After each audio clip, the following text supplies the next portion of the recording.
नमस्कार सभी बच्चों को। बेटा आप सभी का फिजिक्स पढ़ने के लिए बहुत बहुत स्वागत है। आज हम स्टार्ट कर लें। तो पिछली क्लास के अंदर हम लोगों ने एक बॉडी सिलेबस की कवर कर दी, चार्ज रिंग। तो दो टॉपिक कवर हो गए, डायपोल कवर हो गया, रिंग कवर हो गई। ठीक है बेटे। तो बाकी बॉडी सिलेबस में कौन कौन बची है? अब रॉड है, शीट है, होलो स्फीयर और सॉलिड स्फीयर। इन सभी की हमको EFI कैलकुलेट करनी है।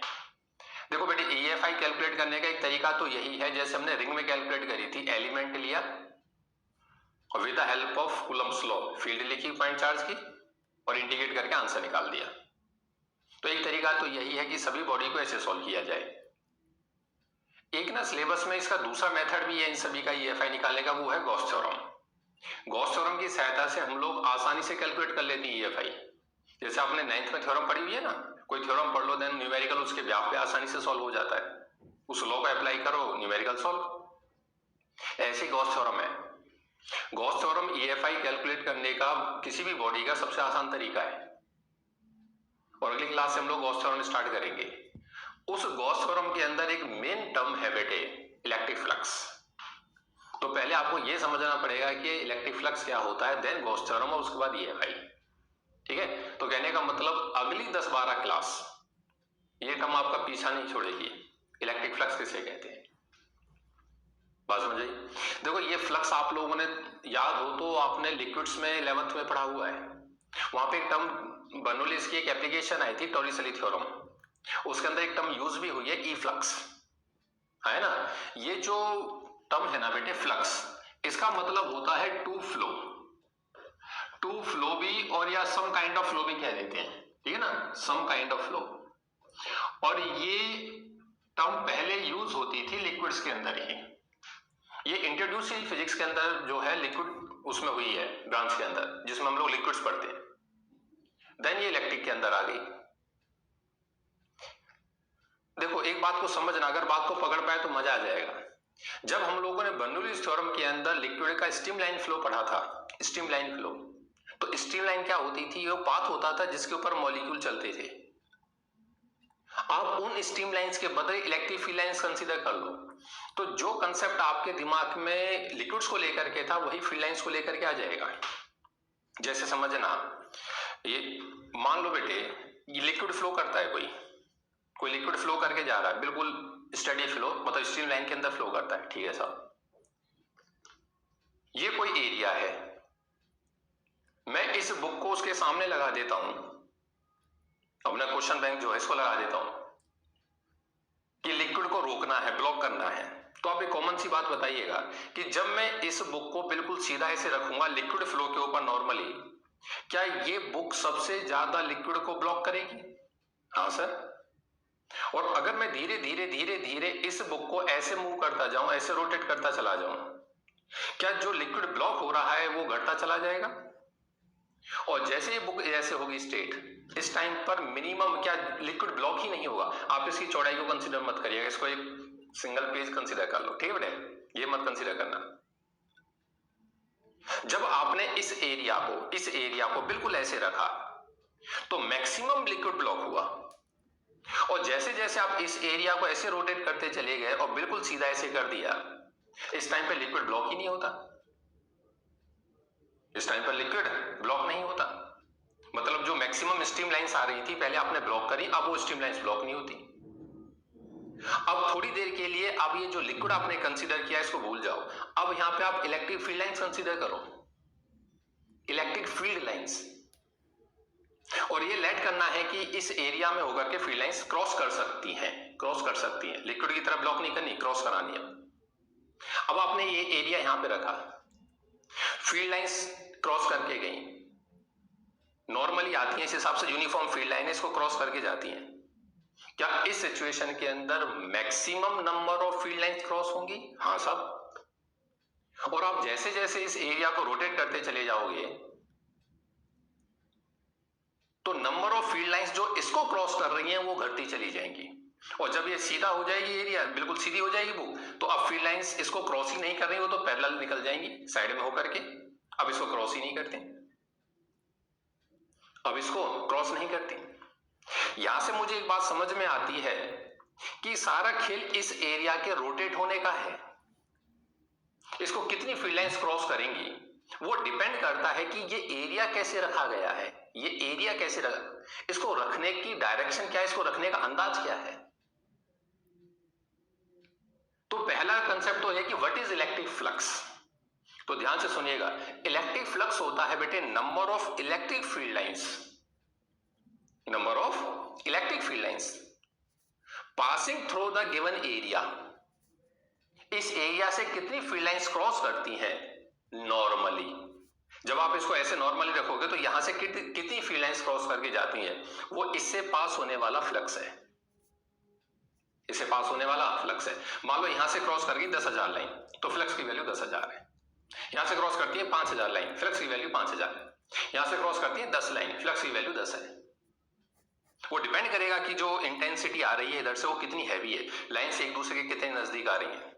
जितनी नजदीक आएंगी, जितनी हैवी इंटेंसिटी आएगी, उतना ज्यादा फ्लक्स क्रॉस होगा, उतना ज्यादा फ्लक्स क्रॉस होगा। तो इलेक्ट्रिक फ्लक्स होता है बेटे number of electric field lines passing through the given area normally. क्योंकि अभी तक तो हम लोग एक एक फील्ड लाइन को देख रहे हैं, पढ़ के आए इंटेंसिटी या फील्ड लाइन ड्रॉ करी। अब साहब तुम जानते हो कि एक चार्ज इनफाइनाइट फील्ड लाइन छोड़ता है, huge amount of field line छोड़ता है एक चार्ज। तो एक एक लाइन को क्या डील करें, अब तो बल्क में डील करेंगे साहब। तो what is electric flux? It is the number of field lines, number of field lines passing through the given area normally. अब इस एरिया से नॉर्मली पास करे चलो ठीक है, लेकिन जब इस एरिया को घुमाता हूं तो जो number of field lines pass होती हैं वो चेंज हो जाती हैं। इसका मतलब सारा खेल इस एरिया का है, सारा खेल इस एरिया का है। एरिया की जो डायरेक्शन है, इसको रखने का जो अंदाज है। बच्चा बोला डायरेक्शन, हाँ साहब मैं भी जानता हूं कि जो इस एरिया है वो स्केलर क्वांटिटी है, और आप भी जानते हो, खास तक मैथ में पढ़ते आए एरिया स्केलर क्वांटिटी है। लेकिन साहब कई बार एरिया को वेक्टर पढ़ने का मजा अलग होता है। इस सिचुएशन के अंदर सारा खेल इस एरिया को घुमाने का, इसको रखने का है। तो दैट्स व्हाई हम यहां पर एरिया को वेक्टर कंसीडर करके चलेंगे। क्या कंसीडर करेंगे? वेक्टर। बात समझ में आई है बेटे? तो इस डेफिनेशन को लिखने से पहले आप ना एक बार एरिया ही लिख लो, एरिया, ठीक है। तो इलेक्ट्रिक फ्लक्स तो मेन हेडिंग बनाना चाहो बना देना, पहले लिखो एरिया। एरिया को इस चैप्टर में बेटे हम लोग ज्यादातर एस से रिप्रेजेंट करेंगे, ठीक है ना। एरिया को एस, ए से तुम लोग करते ही हैं, लेकिन यहां पर एस से रिप्रेजेंट करेंगे क्योंकि कॉमन है एस से रिप्रेजेंट करना यहाँ पे, ठीक है बेटे। और गॉस थ्योरम पढ़ने का मजा भी अलग आ जाता है, ठीक है। तो एरिया को हम लोग एस से रिप्रेजेंट करेंगे, यहाँ ध्यान रखना। एक तो इसका ये बेनिफिट है कि थोड़ा ऐसे करते हैं तो बच्चों को ये ध्यान आ जाता है कि ये वेक्टर है, ठीक है। चलो एरिया, तो इसमें एक लाइन लिख दो, area is a scalar quantity, area is a scalar quantity but when taken in a small amount it can be considered as a vector quantity, it can be considered as a vector quantity। Area scalar होती है सच्चाई है, लेकिन अपनी सहूलियत के लिए हम लोग यहां पर उसे वेक्टर कंसीडर करते हैं, वेक्टर कंसीडर करते हैं, ठीक है साहब। बात को समझना बेटे, देखो क्योंकि अगर एरिया वेक्टर है तो फिर दो चीजें होंगी साहब, एक उसका मैग्नीट्यूड और एक उसकी डायरेक्शन। तो मैग्नीट्यूड तो एरिया हम लोग मैथ में पढ़ करके आते हैं, सर्कल का पाई आर स्क्वायर, रेक्टेंगल का लेंथ इनटू ब्रेथ, ठीक है ना। तो ये एरिया तो हम लोग पढ़ के आते हैं। मेन चीज है उसकी डायरेक्शन। अब जब बात आती है डायरेक्शन की, तो यहां पर जो बॉडी हमको डील करनी है ना बेटे, जो बॉडी हमको यहाँ पे डील करनी है वो दो तरह की है। कौन कौन सी? एक तो है ओपन बॉडी और एक आएंगी क्लोज बॉडी। एक ओपन और एक क्लोज्ड। बच्चा बोला ओपन में और क्लोज में क्या अंतर है? ओपन बॉडी वो होती है जो वॉल्यूम को कवर करती है, sorry close body, close body वो होती है जो वॉल्यूम को कवर करती है, और जो वॉल्यूम को कवर ना कर रही हो वो ओपन बॉडी है। तो ओपन बॉडी के अंदर जैसे फॉर एग्जांपल आपके इसमें आ जाती है रिंग, शीट, ठीक है ना, ये रॉड, ये सब किस में आ जाती हैं? ओपन बॉडी के अंदर आ जाती हैं। ठीक है, रॉड है, डिस्क है, ठीक है बेटे, ये किसके अंदर आ जाती है? ओपन बॉडी में आती है। ये वॉल्यूम कवर नहीं करती है। क्लोज बॉडी के अंदर, हमारे सिलेबस के अंदर क्लोज बॉडी जब हम लोग डील करने जाएंगे या तो होलो और सॉलिड स्फीयर, होलो और सॉलिड स्फीयर, होलो सॉलिड स्फीयर, सिलेंडर, ठीक है, ये क्लोज बॉडी के अंदर आ जाते हैं। तो ओपन बॉडी और क्लोज बॉडी में बेसिक सा डिफरेंस ये है कि जो वॉल्यूम को कवर कर जाए वो क्लोज होती है साहब, और जो वॉल्यूम कवर ना करे वो ओपन होती है। अब बात आती है डायरेक्शन की। किसकी? डायरेक्शन की। बात को समझना बेटे, जैसे फॉर एग्जांपल मान लो ये रिंग है, रिंग मानो या शीट मानो, ये है साहब, तो ये इस हिसाब से रखी हुई है, ये रिंग है ना, तो ये ऐसे रखी हुई है फिलहाल इस हिसाब से, ठीक है, वो डायग्राम ऐसे बनाया हुआ है, ऐसे रखी हुई है। तो ओपन बॉडी के जो एरिया की डायरेक्शन होती है बेटे, एरिया की डायरेक्शन वो हमेशा सरफेस पे नॉर्मल होती है, हमेशा सरफेस पे नॉर्मल होती है। एक बच्चा बोला सर इस रिंग की तो दो सरफेस है, एक इस साइड है और एक इस साइड है। अगर ये डिस्क है तो एक सरफेस ये है और एक सरफेस ये है, तो सरफेस पे नॉर्मल होती है, तो क्या किसी भी साइड नॉर्मल हो सकती है? हाँ साहब। तो ये इसका जो एरिया आप लोग दिखाओगे ना बेटे, वो एरिया की डायरेक्शन ये हो गई एन कैप। एन कैप जो हम लोग यूनिट वेक्टर रिप्रेजेंट कर देते हैं बेटे, डायरेक्शन के लिए यूज करते हैं इसको, ठीक है। एरिया को एस से रिप्रेजेंट करेंगे, उसकी डायरेक्शन एन कैप से रिप्रेजेंट कर देंगे, ठीक है। तो this is the direction of area vector, ये एरिया वेक्टर है। अगर कोई आपसे कहे इसका एरिया लिखो, ठीक है, तो इसका एरिया लिखूंगा तो एरिया हो जाएगा पाई आर स्क्वायर, और डायरेक्शन के साथ लिखूंगा तो आई कैप हो गया। इसका एरिया लिखोगे तो पाई आर स्क्वायर, डायरेक्शन के साथ लिखूंगा तो माइनस आई कैप हो गया। अब ये वेक्टर क्वांटिटी लिखी गई है।